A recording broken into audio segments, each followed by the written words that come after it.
The baboon lay pinned between a collapsed thorn bush and a narrow rock wall, chest heaving, one leg twisted at an angle that made even the onlookers uncomfortable. It wasn't dead. Not yet. A low, broken cry slipped from its throat, hoarse, strained, full of pain. Every time it tried to move, its body trembled, teeth flashing in panic, fingers clawing uselessly at the ground. People stood in a wide circle, too close to pretend they hadn't seen it, too far to do anything that mattered. "Don't get closer," a man warned, pulling his backpack higher on his shoulder.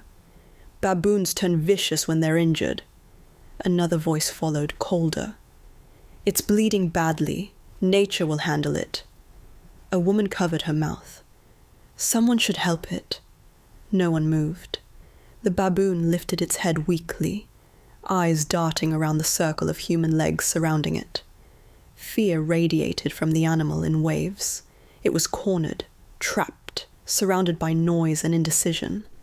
Then the wind shifted. Footsteps approached, slow, deliberate, unhurried. Her name was Maya Collins. She didn't announce herself. She didn't raise her voice. She stopped at the edge of the circle, eyes immediately locking onto the animal, reading the scene like a language she already knew. Blood loss, shock, pain-driven aggression, no clear escape route. Her jaw tightened slightly. "Ma'am," a tour guide said sharply, noticing her step forward. "You need to stay back. That thing can kill you." Maya didn't answer. She took off her backpack and placed it gently on the ground, as if sudden movement might shatter the fragile balance holding the baboon together. Dust clung to her boots. The sun burned high above, heat pressing down on everything, skin, breath, nerves. The baboon screamed suddenly, a raw sound that made several people flinch. "See?" someone snapped. "It's dangerous." Maya slowly lowered herself into a crouch, making herself smaller. Her hands were open, empty. "I know you're scared," she said softly, voice steady despite the pounding in her chest. "I would be too." A man laughed nervously. "She's talking to it. This is insane." The baboon tried to pull its injured leg free. Blood smeared across the dirt as it failed again, collapsing with a weak, furious snap of its jaws. Maya's eyes never left the wound. "Stop filming," she said suddenly, her tone firm. A young tourist froze, phone still raised. "I'm just recording. The flash is making it panic," Maya said, not turning around. The phone lowered. Silence crept back in, thick and heavy. She reached slowly into her bag and removed a strip of clean cloth and a small bottle of water.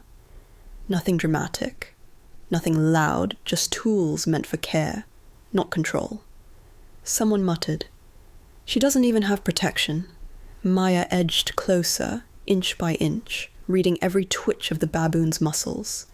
The animal's breathing was ragged now, chest fluttering unevenly. Then the ground shifted. A rock gave way beneath the baboon's weight, sliding toward the shallow ravine just inches away. The animal shrieked, limbs scrambling, balance slipping. Gasps erupted from the crowd. "It's going to fall." "Back up." Maya moved without hesitation. She dropped to one knee, planting herself firmly, one hand gripping a low root in the dirt, the other extending the cloth, not touching the baboon, not forcing it, just offering a barrier between panic and the drop. "Easy," she whispered. "Stay with me." For a moment, the baboon froze. Its eyes met hers, not aggressive, terrified. The air felt stretched thin, as if one wrong sound could tear the moment apart. A man near the back whispered, "Who is she?" Another replied slowly, uncertain, "I've seen her before, in a rescue report. I think she's—" Maya exhaled carefully, barely audible. A word slipped from her lips. Quiet. Controlled. A call sign. The baboon's breathing slowed just slightly, enough to change everything, or destroy it. Above them, Vultures circled. Time was running out, and Maya knew this was the point of no return. The baboon's breath came in short, broken bursts, its fingers still clinging to the dirt, as if the ground itself might abandon it next. Maya held her position, muscles burning, eyes steady.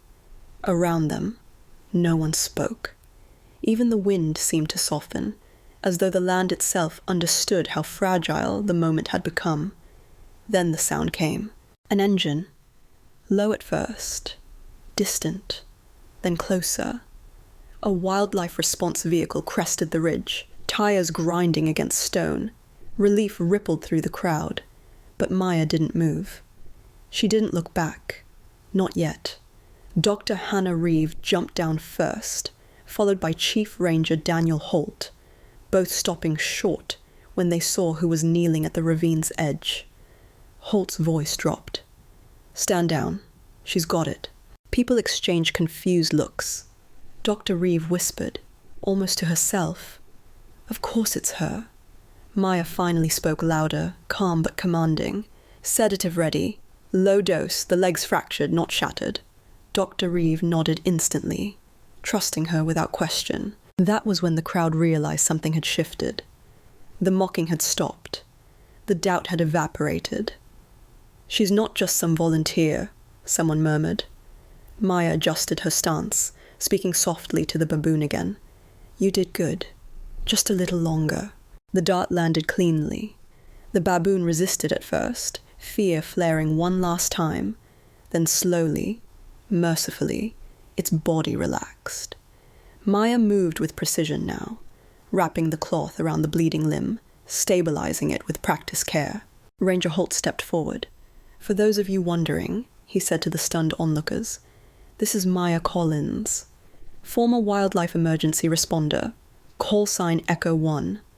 She's pulled animals out of floods, fires, and war zones."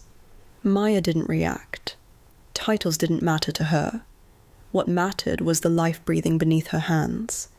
With coordinated care, they lifted the baboon onto a stretcher. Its chest rose and fell steadily now. Alive. Safe. A woman from the crowd stepped forward, voice shaking. "I'm sorry. We thought it was too dangerous." Maya finally looked up. "Fear makes people step back," she said quietly. "Compassion makes someone step forward." As the vehicle doors closed and the engine started again, the savannah exhaled. The vultures drifted away. The blood-soaked dirt would fade, but the silence left behind was different now, heavy with reflection. Maya stood, dusting her hands, already fading back into the background. No applause followed her, just respect.